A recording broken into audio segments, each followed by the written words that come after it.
Yo, yo. Welcome again. Welcome. Cool. So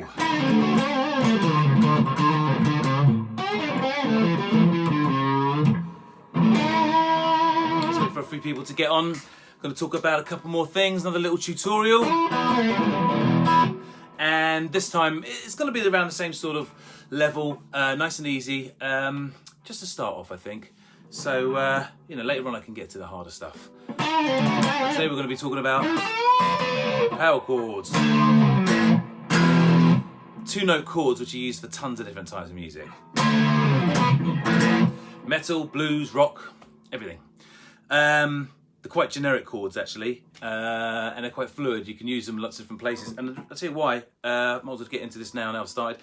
Yeah, you've got an A major, say for instance. You can hear the major tonality. You've got the A minor, bit sad, happy, sad. When you've got fifth, they can be used for tons of different places, and they're quite generic. So you can just, you can just use them in different places just to sort of power things up. You can make riffs out of them as well. So you can make riffs out of them, and you can make choruses big with them. It's just there's tons of different uses. But today we're going to learn 3, and we're going to do a quick little song with it as well.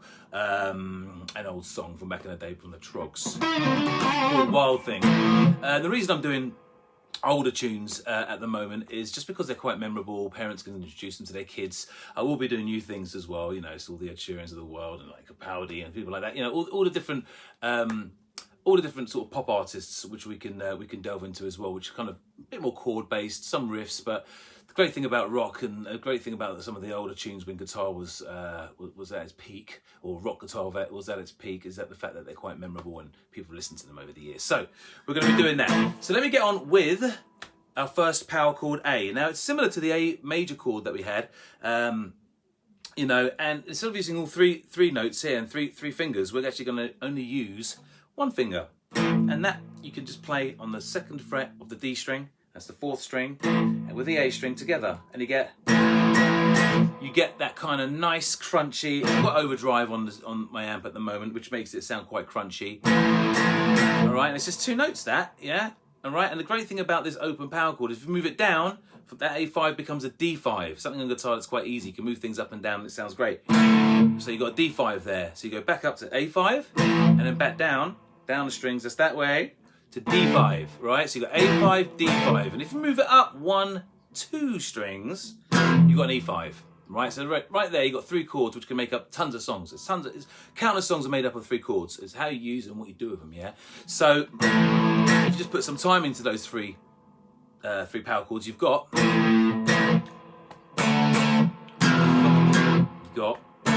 Wiild Thaang, which is A5 and then D5 and then E5 and then back to D5. Then I'm moving my fingers hard at all, man. This hand though, the picking hand is a bit tricky because you've got to make sure that you hit the right strings. Now let's talk a little bit about that, because I haven't actually chatted about that.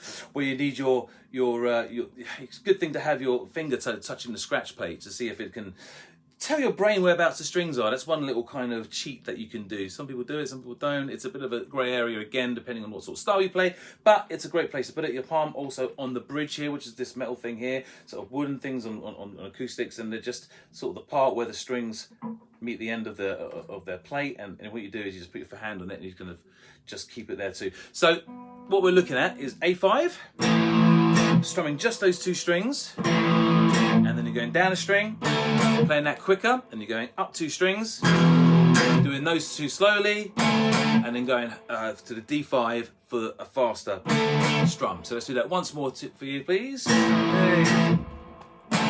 Okay. Again, you've probably heard that song. Loads of people have. It's called Wiild Thaang, and you need to check it out. Hendrix did a great version of it, really cool. It was a big tune, and I think it's just a nice place to start because it's just so easy. Having memorable tunes that you can play that are really easy, that you can simplify, it's just such an enjoyable way to learn guitar. And it is just literally just doing that and making sure that this hand is hitting the right strings. It's really important that you hit the right strings though, and it's always an open string and then a fretted string. So you want to look at those 2, and you can see the open and then the string above it. And you strike down with your pick hand. Both strings, the velocity of it needs to be quite, not fierce, you need to control it, but you need to make sure the velocity is equal between the two strings, so it sounds clean. Does that make sense? So that's how Wild Thing goes. 3 power chords, and like I said, you can use these power chords in all sorts of places. You can bar them, I'll get to that in another time, or fret them and move them around like a movable shape, but for now we'll just use nice open shape, make it nice and easy. And like I said earlier, I will be doing harder stuff and more up-to-date stuff too, but let's just ease ourselves in with all this sort of stuff. So that's good. So you know, if you want to kind of carry on and get a bit deeper and do a few more of these riffs and of these songs and these chords and whatever we're doing, make sure you head over to my site www.outpascalonline.com. You can sign up for the totally free course, or you can get yourself a course for $6.75. That's $6.75, and you get yourself the whole series, yeah, which you get a member place you can go into, and you can check it all out, and you can get all these, you can at your own pace go over all the chords, see me doing it, and you unlock different videos after every week. It's an exciting place to be. You need to go there and check it out, or just come back here. And if you haven't liked my Facebook page, please do that. Give it a quick like. It'd be really nice for you guys to sort of support the cause a little bit, and please do share this video. You know, it'd be great to see people playing these riffs, and ask me questions. Feel free to get in touch with me, whatever you want to do. Yeah, get in touch with me and we can do this together. And you know, I will answer you back, and I will text you back, or you know, message you back, or give you even a call, whatever you want. Okay, so let's I'm going to head off now. Remember, tonight is the last Clap for the Heroes at 8 o'clock as well. Let's support that. I'm going to be supporting that in about, I don't know, 50 minutes or so.